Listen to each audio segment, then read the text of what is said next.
Hey, it's Jack from Jack Gately Real Estate and the Online Real Estate Academy. It is Friday, February 23rd, and here's your real estate news update. First, in this video, we're going to talk about eXp, REMAX, mortgage rates, and the economy writ large. We also have a little bit of a rant at the end of today's video about PSI exams. Not very happy with them. But let's take a look to begin today's video with the market today. We are up. The Dow is up 120. S&P and NASDAQ are down, and the VIX is down. So that's good news. And overall, treasuries are the yield on the treasury is heading down today. So we would expect a lower mortgage rate print from Mortgage News Daily at the end of today. Yesterday, we printed, I think, the highest one that I've seen in the last several weeks, 7.16 on your 30-year fixed from Mortgage News Daily yesterday. And I think what we have to admit to ourselves is that this run up above 7%, 7.1, 7.15, whatever it's been, we are now, this has not just been a blip. This has been a week, a solid week or more above the 7 handle or at the 7 handle. And if you think mortgage rates are going into the 5s anytime soon, you are dangerously deranged, because that doesn't seem like it's going to happen. If you haven't noticed, Lucy keeps on pulling the ball away. The goalposts keep on being moved. And no other way to show that to you is then to bring up the FedWatch tool and look at the rate possibilities, the target rate probabilities for the Fed meeting in March, which is the 20th, I believe. 97.5% of the market believe rates will stay the same. Rates are staying the same according to the market. 2.5%, basically nobody thinks that the Fed's going to cut in March. And again, it's another situation where, oh, yeah, we're going to have 6 rate cuts in 2024. Sure we are. And then every time it gets closer, well, maybe not this month, right? Well, we're going to cut in December. We're going to cut in January. We're going to cut in no. They keep on moving it farther and farther away. And remember, as I covered in a video not that long ago, there's really not that many meetings this year to cut prior to the election, at least. And remember, there's not a meeting in October at all because they don't want to have a meeting on the eve of the election. So just the way the meetings go, you don't have a lot of meetings to get in all these rate cuts that the market was so sure they were going to have not too long ago. Here's an interesting tweet from Mark Zandi, the famed economist. The Fed would prefer to risk waiting too long to lower rates, significantly weakening the economy or even precipitating a recession, than risk cutting rates too soon and allowing the economy and inflation to rev back up. And so what you're seeing is a lot of smart Wall Street people, because obviously they're much smarter than any of us, starting to, again, shift the goalposts and saying that maybe we might not see as many rate cuts. In fact, I have even seen a handful of people even start to suggest that the Fed might raise rates, which was inconceivable thought. I mean, you would have been sent to the rubber room if you said that 2 or 3 months ago. And now there's a handful of people starting to suggest that that might be possible. Remember, we had a very hot CPI come in, and then that was followed by a very hot producer price index late last when I was in Florida having fun. Now I'm back here in Massachusetts. As you can see, I do have my Daytona 500 ticket right here as my souvenir. We had a great time. The race was on Monday, not Sunday, but we had a great time. And it was a blessing to be down there with my cousins and my nephew. It was an absolute blast. And now I'm back here in Massachusetts. So we did catch a live shot. This is from Lance Lambert's Twitter feed. He got it from somebody else. But we do have a live shot of investors forecasting interest rates. Let me bring it up for you. There they are. They're forecasting interest rates. They're doing such a great job. Yeah. Lance Lambert retweeted that, and I had to bring it up here. It was too funny. Let me just show it to you again. Once again, they're not doing very good job because everyone seems to be moving the goalposts, just like Lucy. Now, we did get some good news. Lucy moving the football, of course. Calculated risk. I'm a big fan of calculated risk. They're basically reporting on NAR's information that our transaction recession saw a little bit of relief recently. By the way, I'd love your comments. And if you want to type in a comment, I'll probably read it. We are now at 4 million seasonally adjusted for the transaction volume. Remember, we hit a real low of 3.8, I think. And this number actually exceeded expectations a little bit. So, maybe we're going to start to get a teeny bit more transactions, but let's put that into perspective. And here's the chart. And this is something that I think Mike Zuber over at One Rental at a Time has been very good observation, is that usually when you have these types of transaction recessions, usually you do not get a bounce back for many years. And this is a 30-year chart here from Calculated Risk. And as you can see, back in the early 90s, which is where the chart begins on the left-hand side, so to speak, we were around the 4 million range, and it took a long time to bounce back these transaction volumes above 5 and then eventually above 7 until we had the big bubble in 07, 08, great financial crisis. So we are dealing with a weird situation here, but when you just look at with the whole pandemic interest rate nightmare that we've had, but when you just look at the chart, you got to admit that these things don't usually bounce back all that quick, except for the whole 2020 situation.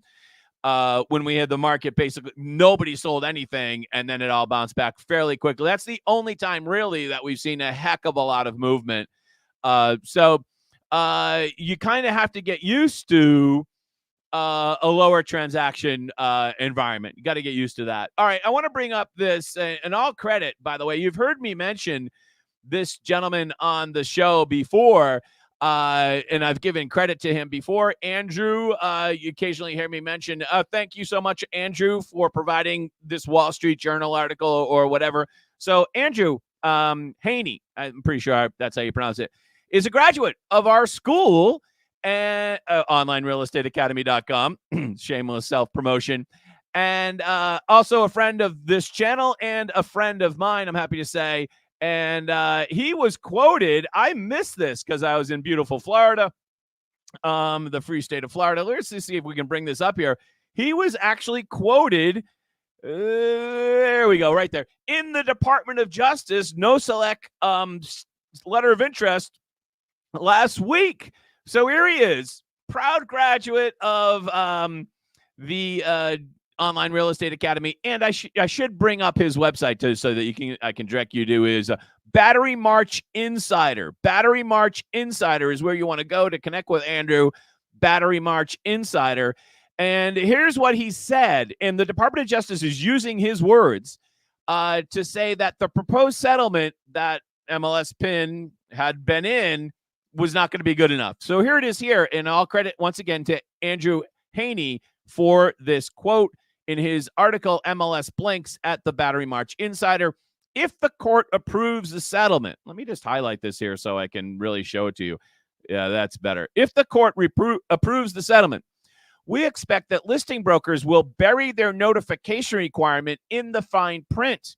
If a seller questions why they should pay the buyer's broker's fee, we have no doubt that listing agents will pull out the same old canned sales script. Sellers will be terrified that their property will be blackballed by the realtor community. It's a mild form of extortion. Excellent point, Andrew, and congratulations for making the Department of Justice letter in a good way. I told my wife about this. She said, "Oh, that doesn't sound good." And I was like, no, it's in a good way. yeah, so you're making their case and also being super pro-consumer, which I think eventually, whenever you crumble a monopoly, it doesn't necessarily mean you're going to get a perfect result, but a better result, and less monopoly is better. And basically, that's what we have right now, a cartel, a mild form of extortion, right? Yeah, nice house you have here. It would be a shame if you weren't able to sell it, right? That's basically what's going on, right? And thank you so much, Andrew, for once again pointing this out, and all credit to you for becoming a source of in the Department of Justice letter of interest. William is here. Thank you so much, William. Great to have you here. You love my show? Thank you. And I kind of missed the last couple of days. I didn't want the weekend to go by because I had a travel day Tuesday. And yeah, I've been busy down there and soaking up the sun. My suntan is wearing off, unfortunately. Yesterday, I attended a webinar. It was free. Anybody was invited, anybody in the business, American Real Estate Association. So as you know, thank you, William, by the way, Umansky and Haber from the NAR Accountability Project, which has now been shut down, they are launching this new competitor to NAR. And I had some notes from the webinar yesterday. I just want to go over it with you. It was like an hour-long thing. And here's their website, by the way. This is the entirety of their website. It's just kind of like a data collection tool at this point, a wireframe, as I would call it. And that's the whole website, right? So I don't know how they're going to beat NAR with just wireframe, but nonetheless, I want to just bring you kind of my reflections about their hour-long webinar, which I was able to ask a question. You were able to ask a question. At the beginning, I think they had like 155 attendees. I think the number one takeaway from this webinar was that, how do I want to say that? They were not there to replicate NAR. Not there to replicate NAR. They must have said that a half a dozen times. Also, probably the most common question they had in the webinar was, could you be a member of both associations? And the answer was yes. They also said that they wanted to work with the local state and local realtor associations. And that was actually in response to my question, although Umansky said it several times in response to other things as well, because I asked about the forms. As far as I'm concerned, the two reasons why you join the Realtor Association is, one, to get the MLS because it's tied in an antitrust violation. Also, just a quick aside, you have to have NAR in order to get MLS, as we all know, in many markets, not here in Massachusetts, but most places. And then also because the state-specific forms. And Umansky's answer to my questions, like, how are you going to provide state-specific forms? And he's like, well, we're going to work with local, state and local realtor associations. And I'm just saying, like, I don't think they're going to work with you, right? And so I think you need, if this is really going to be viable, I think you need some type of national MLS and some state-specific forms, because a news break to you, most people are not going to be wanting to pay two sets of dues. Right now, you can join the American Real Estate Association in 2024 for free. It's basically just fill out that form, I guess, and you're a member of. But at some time in the future, you're probably going to have to choose. And if you're a broker of record, you're probably going to want to choose the association that provides you forms, because you need to mitigate your liability. And they're gonna they were saying to me, well, we're gonna get those from the state. I don't think they. If you're trying to take down NAR, why would the state and local association help you do that? I don't see that happening. Yeah. So remember, I own my own forms here in Massachusetts, so that's been a blessing, right? They also said they wanted to work on training and affordability. And as the webinar went on, it struck me that they started to get a more, I understand they already realize they're very smart people, but they kind of started to realize, wow, this is a lot to accomplish. So it's one thing to dive in and say, we're going to do it. But at the end of that webinar, I was like, gee, they've got a big task again ahead of them for sure. So we'll see how that goes in the future. Next story. over the last couple of days and actually week. I think Rob Hahn may have been the first one to kind of drop the hint on this, and then Housing Wire, and then finally Inman. Commission suit insurance coverage ran out some time ago. There are no funds under NAR's policy available to pay for the cost of defending realtor associations nor their multiple listing services, which have been sued, according to the trade group. For some people, this is bad news, but not for me. Like, cry me a river, right? I'm not really that upset about that. But some people might find that if you're an official at an MLS or an official at a local association, I might be really worried about that. Going forward. Which led Rob Hahn to say, great report by Andrea B. over at Inman. Yes, great report by Andrea B. over at Inman. Here's his question. If you are a local realtor, or realtor, since I purposely mispronounce it, did you know that the antitrust coverage had run out some time ago? Or did you learn of it in the last few days because of Rob Hahn, Housing Wire, or Inman News? Andrea B. If it's the latter, what is your answer as to why a letter from NAR was not sent out to you some time ago, laying out the details of this story rather than Wednesday of this week? In other words, if the insurance ran out some time ago, why did it take a media report to break the news why didn't they get a letter? Why didn't they send why was it a leak? Why was it reporting from Rob Hahn, Andrea B. and Housing? Why was it reporters that broke the news? Why wasn't it NAR? Again, another PR complete blunder on their part. Oh, and it just gets better. There's now a new lawsuit out of Nevada. This is from February 20th. Jim Dalrymple II. I'm sorry, I mispronounced your name, I'm sure. Another lawsuit. It's just keep on coming. Again, we should put up that spreadsheet. MLS. This is so rich, this story here. Zillow is suing some of their MLSs, Arizona and Metro MLS, as we've covered before, because they have now come up with their own competitor to Showing Time, and Zillow thinks that they are entitled to some type of preferential placement inside of an MLS. You know, it's so rich when Zillow claims that they're a victim of an antitrust violation.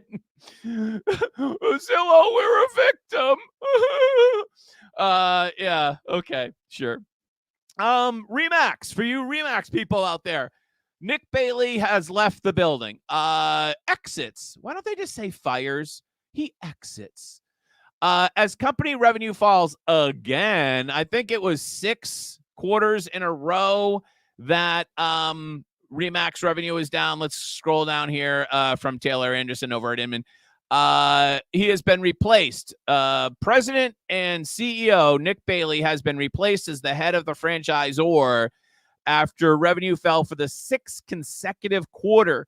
And yeah, ouch. And so Eric Carlson will be the CEO, and Amy, whatever her name is, she's right in front of me. I'm sorry. Amy will be the president. Amy Lessinger will be the president. Here's the thing.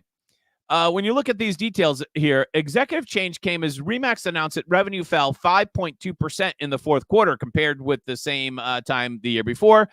They earned $76 million in the quarter and reported a loss of $69 million for the year. The way I read this, and I think this one here is the big sentence here. Meanwhile, the company reported its operating expenses increased by 18.5% in the quarter. So if your revenue is falling, but your expenses are going up, you deserve to be fired, right? Maybe not for one quarter, but for quarter after quarter, your revenue has been declining for a long time, but your expenses increased by 18.5%. You deserve 2 in the hat. Yep. So thank you, Nick. There'll be a box for you to clean out your desk waiting for you in the lobby. So goodbye. And so he's just a temporary, right? Yeah, you if you're a Remax agent, none of that should matter to you. You just got to keep your nose to the grindstone. Over at eXp, they have decided to offboard. See, Nick got an exit, and over at XP, you got offboarded. The company said its decision to offboard a significant number of unproductive agents in Q4 was offset by excellent retention of strong producers. You can always trust the spin. That's interesting. So bad news, really, for both eXp and Remax. I'm really crying when big real estate takes these hits. It's a crying shame. Let's see. We have another comment here, also from William. Is there any way any organization can keep their doors open without liability insurance? You mean the association, I guess, is what you're talking about. I think they probably have multiple insurance policies, and some have expired and some have not. So I don't think it's an analog one policy thing. What I think they're saying is that there's not enough insurance to cover the local associations and the MLSs anymore, if I understand the nuance. So, So, of course, an agency, at least here in Massachusetts, you cannot operate as a real estate agency without liability insurance here in Massachusetts. I'm sure that's somewhat variable, and the standards are probably somewhat variable. But you weren't talking about an agency. You were talking about an association. I guess, William, is I hate insurance talking about it, and just generally speaking. And I imagine there is some significant risk now to the association and the executives, but I'm not an expert in that. So that would, at the very least, cause me some significant reservation if I was serving as an executive, either on the national level or the state or local at an association or an MLS. Yes, that would be a significant concern for me. But not being an expert, I would defer to them. Good question, though. Maybe somebody does know more. Somebody is saying William's adding a yes to that. Yeah, so I think it's news. I think it's news because it is a problem, right? Yeah, I think that's the consensus there. Although not an expert here. PSI. Now, I don't know how many of you folks out there are getting licensed by taking an exam at PSI. But PSI is one of the premier exam services in the country, not just for real estate, but all sorts of things. And I got to tell you, here in Massachusetts right now, it is now taking PSI and the state about 8 weeks to process an application. Now, it was down to 30 days, which was okay. You finished real estate school, salesperson or broker class, you applied, you used those 30 days to study, and then you could take your exam. Now, it's more like 60 days. And this happened like over the summertime, and it's been a good 6 months that it's been 60 days. And we keep on being told it's going to get better. It's going to get better. It hasn't gotten better. It's stayed the same. So I don't know what PSI is thinking in terms of putting resources, at least to our state. So I just wanted to throw this out to other real estate schools in other parts of the country, and or agents or salespersons. What have your experience has been with PSI? They were doing fairly well. The 30-day standard, I wasn't happy with that, but you could live with it. And now it's not only the 60 days that's become route, but the number of anomalies, we'll just call them, has skyrocketed amongst my students. I am not happy, and I don't know anybody that's really happy with PSI right now. So I'm just curious if there's other people that are experiencing this type of thing. Maybe the rest of you love PSI. I don't know. But I'm just going to throw that out to you. I'd love to hear your comments, or you can always email me, jack@onlinerealestateacademy.com. All right, so that's pretty much it for today. Thank you so much for your comments and for showing up today. A little bit later than normal. It is 11:45. Yeah, busy this morning. Busy getting back to work here in beautiful Massachusetts. All right. I am not going to the beach for the rest of the day because I'm no longer in Florida. But talk to you later, probably early next week. Okay. Bye-bye. Have a great day.